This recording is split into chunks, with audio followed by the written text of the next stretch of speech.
Izin Ustaz nanya menyambung yang tadi. Jadi kalau boleh kira-kira Ustaz, berapa persen harta yang boleh kita pakai itu Ustaz? Yang kita konsumsi, kita buat beli pakaian, beli semuanya Ustaz. Jadi kalau Mas Ipu ini dia langsung persen-persen aja.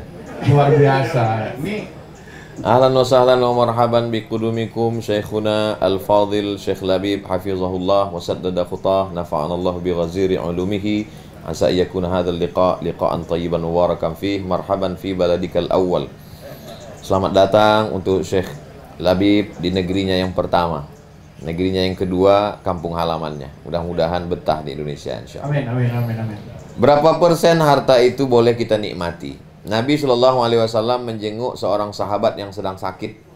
Kebetulan anak perempuannya cuma satu, dan mantunya suami si perempuan itu orang berada. Maka dia mau memberikan semua hartanya kepada Rasulullah untuk perjuangan Islam. Kata dia, ya Rasulullah, ambillah semua hartaku ini untuk Islam. Nabi tidak mau terima. Itu dalil kita tidak boleh sedekah semua harta kita. Ya, jangan karena mendengar tausiah Ustaz Somad tadi, setelah ini lalu kemudian semua mau menyerahkan hartanya untuk musyawarah. Jangan. Ambillah semua ya Rasulullah. Tidak. Kalau engkau tidak mau terima asyatru, ambillah setengahnya, 50%. Rasul pun tidak mau terima. Kalau engkau tidak juga mau terima as-sulusu, kalau begitu sepertiga ya Rasulullah. Lalu kata Rasul, as-sulusu katsir. Sepertiga itu pun sebenarnya banyak, tapi boleh. Itulah maka batasan wasiat hanya sah sepertiga. Jadi kalau ada orang terbaring di ruang ICU mau meninggal dunia, dia tuliskan wasiat. Aku wasiatkan semua hartaku untuk musyawarah. Setelah itu dia pun meninggal dunia.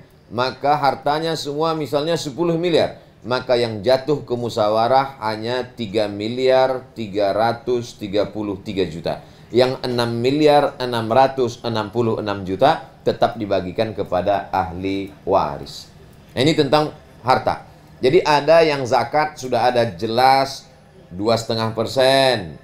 Kalau emas 2,5%. Kalau tabungan 2,5%. Kenapa tabungan sama dengan emas? Karena zaman dulu mata uang adalah emas dan yang ditabung itu adalah emas. Itulah maka rupiah, dolar, euro yang kita simpan zakatnya setelah 1 haul setahun 2,5%. Bukan 25%, 2,5%. Kalau 1 juta 25.000, kalau 10 juta 250.000, kalau 1 miliar 2,5 juta. Mudah-mudahan kalau 100 juta 2,5 juta, kalau 1 miliar 25 juta. Maka inilah semua yang kita berikan untuk agama Allah Subhanahu wa taala. Lalu kemudian ada pun hibah, hibah boleh. Hibah boleh saja dia berikan selama tidak ada unsur untuk menzolimi, menganiaya. Ada seorang laki-laki menikah dengan seorang perempuan, tidak punya anak. Kalau dia meninggal dunia maka hartanya akan diwarisi oleh istrinya dan saudara kandungnya. Karena dia dalam keadaan sakit, lalu dia berpikir istriku tidak peduli, saudara kandungku tidak peduli, maka dia katakan semua hartaku. Maka sesungguhnya itu tidak boleh, zalim, aniaya. Karena ada hak orang lain dalam dirinya. Adapun istrinya, saudaranya tidak memperdulikan dia, itu urusan orang lain. Adapun dia tidak boleh menyebabkan wasiat itu membuat aniaya. Hanya saja dalam Islam, walaupun boleh menggunakan harta tanpa batasan, tapi jangan sampai mubazir. Innal mubazzirina kanu ikhwanas syayatin. Orang yang mubazir adalah saudara setan. Silakan punya mobil, silakan punya rumah, silakan punya sepatu, silakan punya baju, silakan punya cincin, silakan punya perhiasan, tapi hanya sebatas kewajaran. Adapun di atas berlebih. Ustaz Somad punya cincin, jangan-jangan itu Intan Permata, ini mereknya Casio, kasih orang. Casio. Kasih orang. Kenapa Ustaz tidak beli cincin mahal? Saya suka batu cincin. Tapi begitu saya lihat di mall harganya 50 juta, pas mau saya beli, ini kalau saya beli sementara bisa untuk 50 juta itu insya Allah 50 anak yatim bisa untuk makan, beras anak yatim. Jadi kita berpikirnya ke sana. Jadi musyawarah, bedanya sebelum masuk musyawarah, setelah dengan masuk musyawarah. Sebelum masuk musyawarah dia bebas saja. Tapi setelah masuk musyawarah dia berpikir, kira-kira ini berapa anak yatim, berapa fakir miskin. Berpikirnya ke sana. Wallahu a'lam bishawab. Masya Allah, luar biasa. Masya Allah. Jadi Mas Ipo adalah bagian yang selalu berdonasi untuk musyawarah. Supportnya luar biasa. Sampai beberapa mobil itu ada BP. BP. Artinya apa? Bertabur pahala. Bertabur pahala. Masya Allah. Banyak Tadi Mas Ade, pendapatan. saya lihat mobil BP, Ya, saya ingat Pekanbaru karena mobilnya persis sama, mereknya sama, BP juga. BP juga. Dikirim ke Pekanbaru untuk bagi-bagi beras ke perkampungan yang tidak terjangkau melalui mobil Masya dari Mas Masya Ibu. Allah. BP Luar biasa. banyak pendapatan. Banyak juga ya singkatannya. Banyak pendapatan. Kalau Riki banyak pikiran ya. Banyak pikiran, benar. Oke, ternyata waktu juga makin mepet. Ya. Yang Ikhwan sudah? Oh, ada yang mau bertanya juga. Nggak apa-apa. Satu sudah. Silakan, Bang Roni. Roni Helmi. Ya. Bismillahirrahmanirrahim. Assalamualaikum warahmatullahi wabarakatuh. Waalaikumsalam. Pertanyaan pertama yang orang Satu tanya- pertanyaan, Ji. Oh, Iya. ya, Apa? satu orang kan maksudnya. Untuk dua pertanyaan boleh dong? Nggak apa-apa, yang satu di WA Anda. Oh gitu. Yang pertama terkait masalah fastabiqul khairat, Ustaz. Bagaimana memahami fastabiqul khairat? Apakah fastabiqul khairat itu diperuntukkan untuk kita sesama muslim atau untuk kita dengan non muslim? Itu yang pertama. Yang kedua, bagaimana maknai ikhlas dalam kehidupan kita saat ini, saat ini banyak sekali ujian kita, terutama di pandemi, masalah ikhlas ini, Ustaz. Mungkin itu aja dari Anda, Ustaz. Assalamualaikum warahmatullahi wabarakatuh. Waalaikumsalam. warahmatullahi wabarakatuh. Mas Roni, Ro artinya lihatlah, ni aku. Roni, lihatlah aku. Lihat aku, Roni. Look me. Lukmi. Jadi Mas Lukmi, Mas Roni. Yang pertama, fastabiqul khairat. Apakah kita buat baik hanya sesama muslim saja?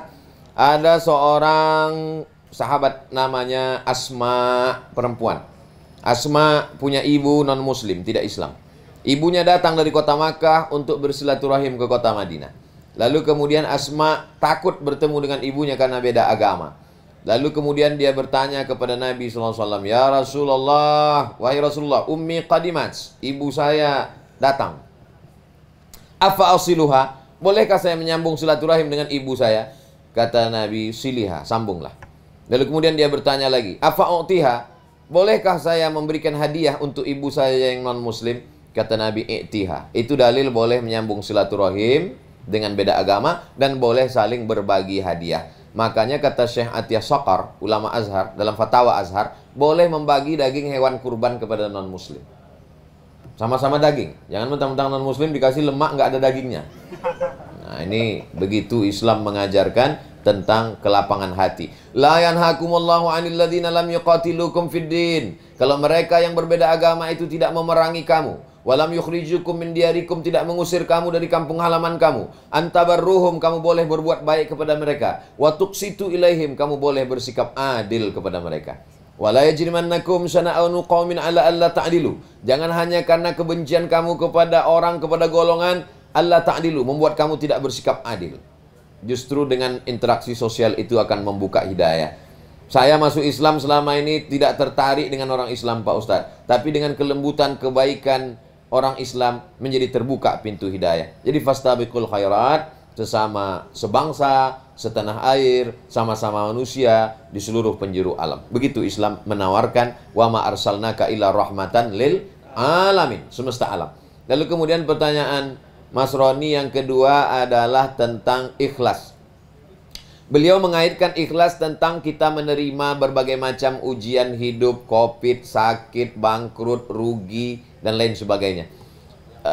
Mungkin penggunaan katanya yang tepat bukan ikhlas, tapi ridho. Kalau ikhlas itu ikhlas beramal karena Allah, ikhlas bangun masjid karena Allah, ikhlas sholat karena Allah, ikhlas bantu anak yatim, fakir miskin karena Allah. Itu namanya ikhlas. Tapi kalau untuk plong menerima ujian, sakit, bangkrut, susah, demam, COVID, itu bukan ikhlas namanya, tapi ridho. Tapi kita sudah terlanjur salah menggunakan ikhlas itu, ya udahlah, nggak apa-apa, salah pun nggak apa-apa. Ya, makanya selalu orang mengatakan ikhlaskan ya, meninggal ikhlaskan ya, ikhlaskan. Oke. Ikhlas yang dimaksud tadi dalam ajaran Islam adalah ridho. Setelah usaha, ikhtiar, berobat, ternyata sakit juga, maka tidak ada solusi lain adalah ridho. Setelah berusaha, ikut pelatihan, sudah pakai motivator, sudah usaha, sudah zikir, sudah doa, ternyata bangkrut juga. Tidak ada solusi lain kecuali ridho, menerima takdir Allah Subhanahu wa ta'ala. Siapa yang tidak ridho menerima takdir Allah, carilah Tuhan selain Allah. Man lam yarda biqada'i, siapa yang tidak ridho menerima takdirku, walam yasbir bibalai, tidak sabar menerima ujianku, falyatlub rabban siwaya, carilah Tuhan selain aku. Tapi ridho ini mesti setelah usaha. Saya tidak ingin setelah kajian ini semuanya ridho aja. Gimana bisnisnya Pak? Ya udah ridho aja Pak Ustadz. Itu bukan ridho, bodoh. Ridho itu mesti setelah usaha maksimal, terjadi apa yang terjadi, maka kita mesti ridho menerimanya. Aku tahu kapan Allah ridho kepadaku. Kapan Allah ridho kepada kita? Ketika kita ridho menerima takdir Allah. Bagaimana supaya hati kita ridho? Yakinkan bahwa ini adalah suratan takdir dari Allah. Bagaimana supaya kita ridho? Banyak-banyak beribadah, mendekatkan diri kepada Allah. Allah kuatkan hati kita. Demikian. Wallahu a'lam bishawab. Wallahu a'lam bishawab. Alhamdulillahirrahmanirrahim. Pertanyaan ini ini mudah-mudahan bisa terjawab ya. betul. Jadi kita ikhlas dan ridho itu beda ya. Betul. Kalau Ridho itu temannya Rizky. Saudaranya. Saudara, iya betul. Oke, satu pertanyaan terakhir dari Ahwat. Ahwan, sebelum ada. ya, Silakan. Iya boleh. Tafadhol. Bismillahirrahmanirrahim. Assalamualaikum Pak Ustadz. Waalaikumsalam warahmatullahi wabarakatuh. Ini mohon diluruskan ya Pak Ustadz, soalnya saya tuh pernah dengar ada pahala-pahala umat yang misalnya dia belum pernah naik haji atau tidak berangkat umroh, tapi memiliki pahala setara dengan amal ibadah yang berkali-kali lipat dengan hanya membantu orang lain atau memudahkan urusan orang lain. Nah, boleh dijelaskan Pak Ustadz itu benar atau enggak? Makasih. Utsman bin Affan tidak ikut perang Badar karena istrinya sakit. Tapi dia dapat pahala perang Badar tahun ke-2 Hijrah. Hari Jumat 17 Ramadan. Kenapa dia bisa dapat pahala padahal dia tidak ikut? Kata Nabi, "Man jahhaza ghaziyan faqad ghaza." Siapa yang menyiapkan alat-alat perang jihad fisabilillah, maka dia dapat pahala jihad fisabilillah. Kita tidak hafal Quran. Kita tidak hafal Quran, tapi kita bisa dapat pahala hafal Quran. Kenapa? Mewakafkan tanah untuk rumah Quran, mendirikan rumah Quran, support tiap bulan beras. Tapi jangan gara-gara ini lantas nggak baca Quran. Nanti suaminya nanya, "Mama nggak baca Quran?" Kita sudah dapat pahala hafal Quran. Nah, jadi seimbang juga. Kalau kita sudah merasa bahwa kita tidak ada amal, dari satu jalan, kita tebus dengan jalan yang lain. Amal badan kita kurang, sholat sunat kita kurang, zikir kita kurang, baca Quran kita kurang. Kita lebihkan di yang lain. Apa itu? Amal harta, zakat, wakaf, infak, sedekah, wasiat, hibah. Amal hartanya kurang, amal badannya lebihkan. Amal hartanya kurang, amal badannya kurang, amal hatinya lebihkan. Ridho, tawakal, zikir, qanaah. Ini semua ikhlas, ini amal hati. Karena amal ada 3, amal badan, amal harta, amal hati. Ada orang yang tidak haji, tapi dapat pahala haji. Apa betul? Ya. Man shalla subha fi jama'atin, siapa yang sholat subuh berjamaah. Summa qa'ada yadhkurullah, setelah itu dia duduk di masjid berzikir mengingat Allah. Hatta tatul asyamsu, sampai terbit matahari. Sampai terbit matahari, ukur aja waktu Jakarta sholat maghrib jam berapa. Maghrib Jakarta jam 5.40. Maka duduklah habis sholat subuh sampai jam 5.40 di masjid.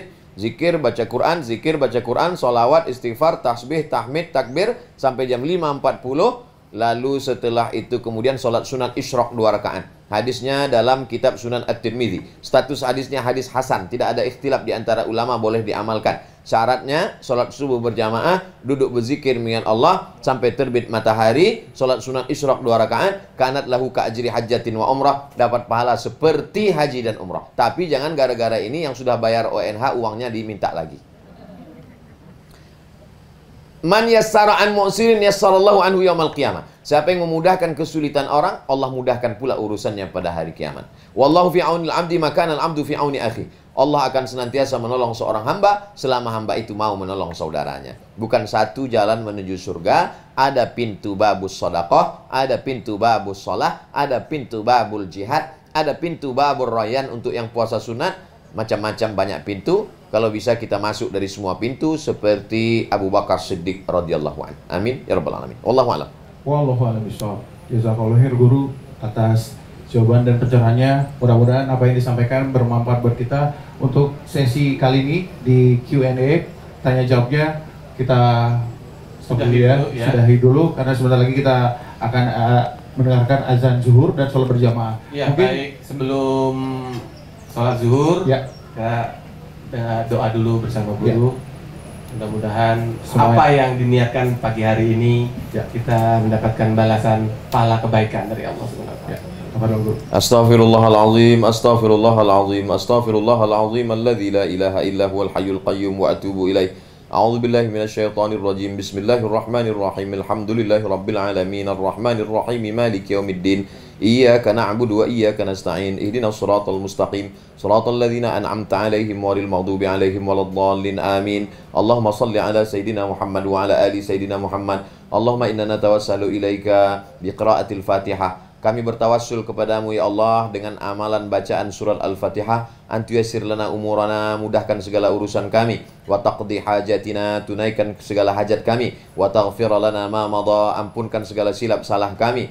Wa tastur uyubana, tutuplah segala aib cacat kami dunia dan akhirat. La tada' lana dzamban illa ghafartah, bubar kami dari majelis ini dalam keadaan bersih dari dosa-dosa. Wala dainan illa qadaitah, segala hutang piutang kami bantu kami untuk melunasinya ya Allah. Wala maridan illa syafaitah, saudara kami yang sakit angkat penyakitnya, sehatkan ya Allah. Wala mayyitan illa rahimtah, yang meninggal dunia curahkan rahmat kasih sayangmu ya Allah. Wala hajatan min hawaijid dunya wal akhirati laka ridha wala nafiha salah, segala hajat dunia hajat akhirat engkau ridha dan baik bagi kami, maka tunaikanlah ya Allah. Allahumma la sahla illa ma ja'altahu sahla wa anta taj'alul hazana idza syi'ta sahla. Segala yang sulit menjadi mudah, maka mudahkanlah urusan akhirat kami ya Allah. Rabbana hab lana minas salihin, jadikanlah anak kami anak-anak yang saleh dan salihah. Rabbana hab lana min ladunka dzurriyyatan thayyibah, berikanlah kepada kami keturunan yang baik-baik.